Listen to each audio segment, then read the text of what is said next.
Helicopter বিধ্বস্তের পর যুক্তরাষ্ট্রের কাছে সাহায্য চেয়েও সাড়া পায়নি ইরান। প্রেসিডেন্ট ইব্রাহিম রাইসিকে বহনকারী হেলিকপ্টার বিধ্বস্ত হওয়ার পর যুক্তরাষ্ট্রের কাছে সাহায্য চেয়েছিল ইরান, তবে এতে কোনো সাড়া দেয়নি দেশটি। সোমবার মার্কিন পররাষ্ট্র দপ্তরের মুখপাত্র ম্যাথিউ মিলার নিয়মিত সংবাদ সম্মেলনে এই তথ্য জানান। ম্যাথিউ মিলারের বরাত দিয়ে বার্তা সংস্থা রয়টার্স এক প্রতিবেদনে জানায়, ইরান সহায়তা চাওয়ার পর লজিস্টিক্যাল কারণে সেই সহায়তা করতে পারেনি যুক্তরাষ্ট্র। তবে এ ব্যাপারে বিস্তারিত কিছু বলেননি তিনি। 1979 সালে ইসলামী বিপ্লবের পর থেকে ইরানের সঙ্গে ওয়াশিংটনের কোনো কূটনৈতিক সম্পর্ক নেই। তা সত্ত্বেও দুই দেশের মধ্যে কিভাবে যোগাযোগ হলো তা বলতে অস্বীকৃতি জানান মার্কিন পররাষ্ট্র দপ্তরের মুখপাত্র। রোববার ম্যাথিউ মিলার বলেন, ঘন কুয়াশাচ্ছন্ন আবহাওয়ায় রাইসিকে বহনকারী হেলিকপ্টার বিধ্বস্ত হওয়ার পর যুক্তরাষ্ট্রের সঙ্গে যোগাযোগ করে ইরান। যুক্তরাষ্ট্রের পক্ষ থেকে ইরানকে বলা হয়, এই ধরনের পরিস্থিতিতে বিদেশি সরকারের অনুরোধে তারা সাড়া দেয়, তবে তারা মূলত লজিস্টিক্যাল কারণে ইরানের সাহায্যের অনুরোধে সাড়া দিতে পারেনি। রাইসি এবং তার সঙ্গীদের মৃত্যুতে সমবেদনা জানিয়েছে ওয়াশিংটন। অবশ্য রাইসির হেলিকপ্টার দুর্ঘটনায় যুক্তরাষ্ট্রের কোনো হাত নেই বলে জানান দেশটির প্রতিরক্ষামন্ত্রী লয়েড অস্টিন। এছাড়া এই দুর্ঘটনার কোনো কারণও জানা নেই বলে জানান তিনি। সঙ্গে নীরবতা, রেগে আগুন ইসরায়েল। ইরানের প্রেসিডেন্ট ইব্রাহিম রাইসির স্মরণে 1 মিনিট নীরবতা পালন করেছে জাতিসংঘের নিরাপত্তা পরিষদের সদস্যরা। যুক্তরাষ্ট্র সহ নিরাপত্তা পরিষদের সব সদস্যই এতে অংশ নেয়, তবে বিষয়টি মোটেও ভালোভাবে নেয়নি ইসরায়েল। তারা এই ঘটনায় ক্ষুব্ধ প্রতিক্রিয়া জানিয়েছে। জাতিসংঘের নিরাপত্তা পরিষদে এই মাসের প্রেসিডেন্ট মোজাম্বিক, জাতিসংঘে নিযুক্ত মোজাম্বিকের রাষ্ট্রদূত পেদ্রো কমিসারিও আফনসো ইরানের প্রেসিডেন্ট রাইসি সহ তার সফর সঙ্গীদের স্মরণে নিরাপত্তা পরিষদের সদস্যদের দাঁড়িয়ে 1 মিনিট নীরবতা পালন করতে বলেন। তার আহ্বানে সাড়া দেয় সদস্যরা। যুক্তরাষ্ট্র সহ নিরাপত্তা পরিষদের সদস্যরাও এতে অংশ নেয়। এতে ক্ষুব্ধ প্রতিক্রিয়া জানান জাতিসংঘে নিযুক্ত ইসরায়েলের রাষ্ট্রদূত গিলাদ এরডান। একে লজ্জাজনক ঘটনা হিসেবে আখ্যা দেন তিনি। Israeli prime minister Benjamin Netanyahu আইসিসির গ্রেপ্তারি পরোয়ানা জারি হলে কি প্রভাব পড়বে ইসরায়েল ও হামাস নেতাদের উপর?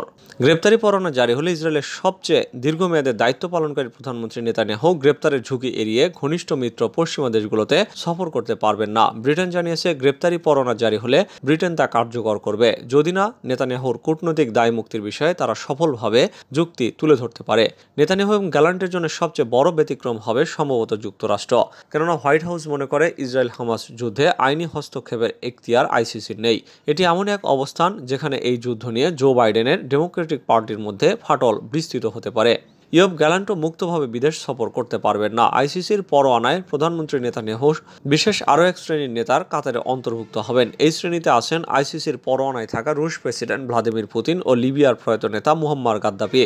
ইউক্রেন থেকে শিশুদের অপহরণ করার অভিযোগে 1 বছর আগে পুতিনের বিরুদ্ধে গ্রেপ্তারি পরোয়ানা জারি করেছেন আদালত। জবাবে করিম খান এবং আইসিসির বিচারপতিদের বিরুদ্ধে নিজস্ব গ্রেপ্তারি পরোয়ানা জারি করে রেখেছে রাশিয়া। আর 2011 সালে সরকার বিরোধী বিক্ষোভ নিষ্ঠুর হাতে দমন করায় অভিযুক্ত হন গাদ্দাফি। এই ঘটনায় গ্রেপ্তারি পরোয়ানার কয়েকদিন পরেই লিবীয় এই নেতাকে আটক এবং হত্যা করেন বিদ্রোহীরা।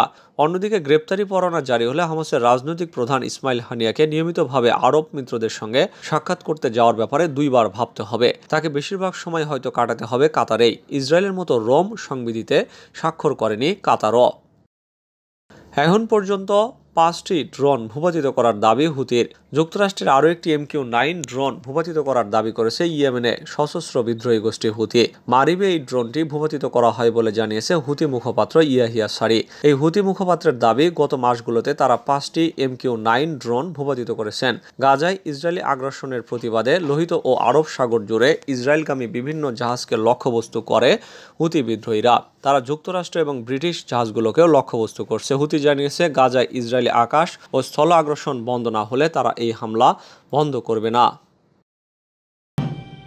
শোকের নগরী তাবরিজ, শ্রদ্ধায় রাইসি স্মরণ।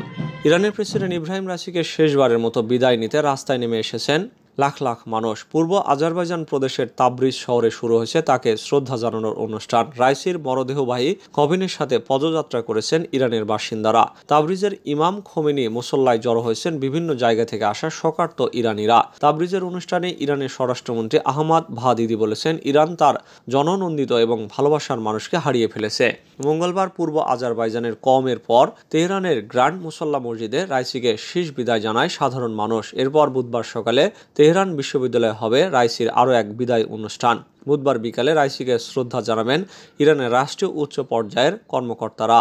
বৃহস্পতিবার দক্ষিণ খোরাসান প্রদেশে যাবে রাইসির মরদেহ। সেখানকার মাজদাত শহরে চিরনিদ্রায় শায়িত হবেন রাইসি। আরও 2 মামলায় জামিন পেলেন ইমরান খান। সহিংসতার আরও 2টি মামলায় জামিন পেয়েছেন পাকিস্তানের সাবেক প্রধানমন্ত্রী। সোমবার যুক্তি তর্কের পর বিচার বিভাগীয় ম্যাজিস্ট্রেট মুরিদ আব্বাস ও শাহজাদ খান জামিনের রায় ঘোষণা করেন। একই মামলায় খান ছাড়াও তার দল তেহরিকে ইনসাফের নেতারাও জামিন পেয়েছেন। মঙ্গলবার ডনের খবরে এই তথ্য দেওয়া হয়। পিটিআই নেতা শামীমুদ কুরেশি, কাসিম সুরি, জটতাজ গুল, আলী নওয়াজ আওয়ান, ফয়সাল জাভেদ, শিরিন মাজারি, সাইফুল্লাহ নিয়াজি, আসাদ ওমর এবং আওয়ামী মুসলিম লীগের চেয়ারম্যান শেখ রশিদকে খালাস দেওয়া হয়েছে। তাদের বিরুদ্ধে সহিংসতা, দাঙ্গা, জনসেবা বাধাগ্রস্ত করা এবং আগুন বা বিস্ফোরক দ্রব্য দিয়ে দুর্বৃত্তায়নের অভিযোগ নথিভুক্ত হওয়ার প্রায় 2 বছর পর মামলা থেকে খালাস দিয়েছেন আদালত। মামলা থেকে অব্যাহতি চেয়ে ইমরান খানের করা আবেদন শুনানি শেষে রায় বলা হয়, খানের বিরুদ্ধে যথেষ্ট প্রমাণ নেই। যেসব প্রমাণ আদালতের হাতে আছে তা অভিযোগ প্রমাণের জন্য যথেষ্ট নয়। ইসরায়েল যুক্তরাষ্ট্রের তোপ সামলানি হবে ইরানের নতুন নেতৃত্বের বড় পরীক্ষা। হেলিকপ্টার বিধ্বস্ত ইরানের প্রেসিডেন্ট ইব্রাহিম রাইসির মৃত্যু হলো এমন এক সময় যখন দেশটির ভেতর এবং বাইরে নানামুখী চ্যালেঞ্জ রয়েছে। পারমাণবিক কর্মসূচি নিয়ে পশ্চিমাদের সঙ্গে টানাপোড়েন ছাড়াও দেশের ভেতরে ক্ষমতার ধারাবাহিকতা রক্ষার চ্যালেঞ্জের মুখে রয়েছে তেহরান। বর্তমানে 85 বছর বয়সী ইরানের সর্বোচ্চ ধর্মীয় নেতা আয়াতুল্লাহ আলী খামেনির উত্তরসূরি কে হবেন সেই প্রশ্ন সামনে এসেছে। রাইসিকেই খামেনির উত্তরসূরি বলে মনে করা হচ্ছিল। ইরানের শাসন ব্যবস্থায় রাষ্ট্র ক্ষমতায় ধর্মীয় নেতা, রাজনীতিবিদ এবং সেনাবাহিনীর প্রভাব রয়েছে। এর মধ্যে সর্বোচ্চ নেতা আয়াতুল্লাহ আলী খামেনি আছেন সবার ঊর্ধ্বে। প্রেসিডেন্ট তার সায় নিয়ে গুরুত্বপূর্ণ সব সিদ্ধান্ত নিয়ে থাকেন। President Ibrahim Raisi Ayatollah Ali খামেনির খুবই অনুগত হিসেবে পরিচিত ছিলেন। সর্বোচ্চ নেতার সমর্থন পুষ্ট হয়ে 2021 সালে নির্বাচন জয় হয়ে প্রেসিডেন্ট হন রাইসি।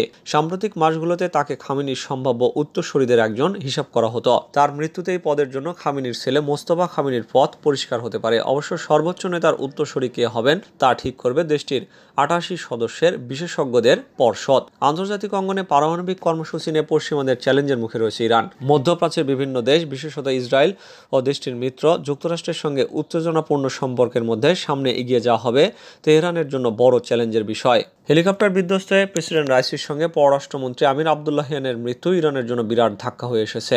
তার মৃত্যুতে ভারপ্রাপ্ত পররাষ্ট্রমন্ত্রীর দায়িত্বে আসা উপপররাষ্ট্রমন্ত্রী আলী বাকেরি কানিকে এখন ইরানের পারমাণবিক কর্মসূচি নিয়ে পশ্চিমাদের সঙ্গে দিন দরবার করতে হবে। 1979 সালে ইসলামী বিপ্লবের পর ইরান দায়িত্বরত কোনো প্রেসিডেন্টকে হারায়নি। তবে এমন পরিস্থিতি হলে কেউই পদে আসবেন সে বিষয়ে দেশটিতে স্পষ্ট নির্দেশনা রয়েছে। ইরানের প্রথম ভাইস প্রেসিডেন্ট মোহাম্মদ মুখবারকে অন্তর্বর্তীকালীন প্রেসিডেন্ট ঘোষণা করেছেন দেশটির সর্বোচ্চ কর্তৃপক্ষ গার্ডিয়ান কাউন্সিল। ইরানের নতুন নেতৃত্বের জন্য একটি বড় চ্যালেঞ্জ হবে দেশের ভিন্নমতাবলম্বীদের সামলানো। সেই সঙ্গে পশ্চিমাদের সঙ্গে বৈরিতা সামলে রাশিয়া এবং চীনের সঙ্গে ঘনিষ্ঠ সম্পর্ক বজায় রাখাটাও বড় চ্যালেঞ্জ।